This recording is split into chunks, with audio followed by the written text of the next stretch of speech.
el maná diario de la Torá. Shalom a todos, estamos en la séptima aliyá de la Parashá Kedoshim, consagrados. Está en Levítico 20, 23 al 27. Y ahora leemos en Levítico 20, 25. Vosotros haréis una distinción entre el animal limpio y el inmundo, entre el ave limpia y la inmunda. No hagáis pues vuestras almas abominables por causa de animal o de ave o de cosa alguna que se arrastra sobre la tierra, los cuales yo he apartado de vosotros por inmundos. ¿Cómo resolver una aparente contradicción? Noah ya sabía cuál era la diferencia entre animales puros e impuros desde el punto de vista ritual. Luego el Eterno dio la Torá escrita a los hijos de Israel, donde explica en detalle cómo podrán hacer la distinción entre ellos. Los principios de la Torá son permanentes y no pueden cambiar de una época a otra.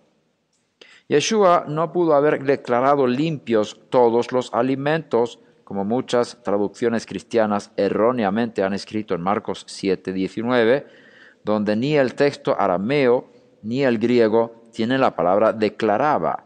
Es una añadidura de los traductores. Ahí se habla de la purificación física de los alimentos hecha por los intestinos. Por medio de la función natural del cuerpo, toda comida es limpiada de elementos que el cuerpo no necesita. Si Yeshua hubiera declarado ritualmente limpio algo que el Eterno había declarado ritualmente impuro, no calificaría para ser el Mesías, porque el Mesías no podrá contradecir la Torá escrita. Si la Torá de Moshe es la regla con la cual se puede medir si el que pretende ser Mesías es verdadero o falso, ¿cómo podría él entonces cambiar alguna cosa establecida en la Torá escrita? Es imposible que Yeshua haya declarado limpios todos los alimentos, incluyendo los animales impuros. Compara con Mateo 5, 17 al 19. La visión que tuvo Pedro 3 veces en la azotea no habla de animales, sino de hombres. El Eterno le mostró así que no podía llamar a ningún hombre profano o impuro, según Hechos 10, 28. Esa visión tampoco puede ser una base para cambiar las normas de la Torá escrita por Moshe Rabenu. En 1 de Timoteo 4, 1 al 5 está escrito: pero el Espíritu dice claramente que en los últimos tiempos algunos apostatarán de la fe, prestando atención a espíritus engañadores y a doctrinas de demonios mediante la hipocresía de mentirosos que tienen cauterizada la conciencia, prohibiendo casarse y mandando abstenerse de alimentos que Dios ha creado para que con acción de gracias participen de ellos los que creen y que han conocido la verdad. Porque todo lo creado por Dios es bueno y nada se debe rechazar si se recibe con acción de gracias, porque es santificado mediante la palabra de Dios y la oración. Si Pablo hubiera dicho que para un judío está permitido comer animales que la Torá ha declarado impuros y abominables, sería un falso profeta. La Torá es la regla que muestra quién es un falso profeta. Uno que hace que el pueblo sea parte de la Torá de Moshe es un falso profeta. Por lo tanto, si creemos que Pablo era un profeta de aquel que dictó la Torá eterna a Moshe, no podía permitir algo que la Torá prohíbe. Entonces hay que procurar entender sus escritos con la Torá en la mente. Los alimentos que el Eterno ha creado para que los coman puedan alabarle, no podrían ser de los animales impuros para los de la circuncisión, porque para ellos sería imposible alabar al Eterno en el momento de ser desobediente a los mandamientos. Es como si dijeran: bendito sea el Eterno porque he podido asesinar, robar o cometer adulterio. Es absurdo. El judío no podría jamás dar gracias al comer algo impuro o abominable. Una explicación podría ser que los animales impuros y abominables no fueron creados para ser alimentos para los hombres. Y los que conocen la verdad, que es la Torá, solo podrían alabar al Eterno al comer animales puros. Pero en tal caso, se limitaría la permisión general dada a los descendientes de Noaj de comer de todos los animales y significar solo animales limpios. Génesis 9:3. Otra explicación sería que este texto no hablara a los judíos, sino solo a los no judíos creyentes en el Mesías. Ellos podrán comer de todo y podrán dar gracias al Eterno por todos los alimentos, incluso los animales que la Torá prohíbe para los hijos de la circuncisión.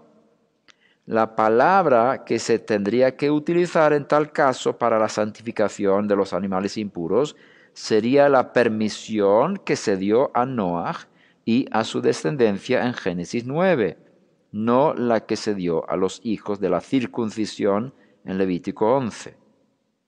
Una tercera explicación podría ser una síntesis de las dos primeras.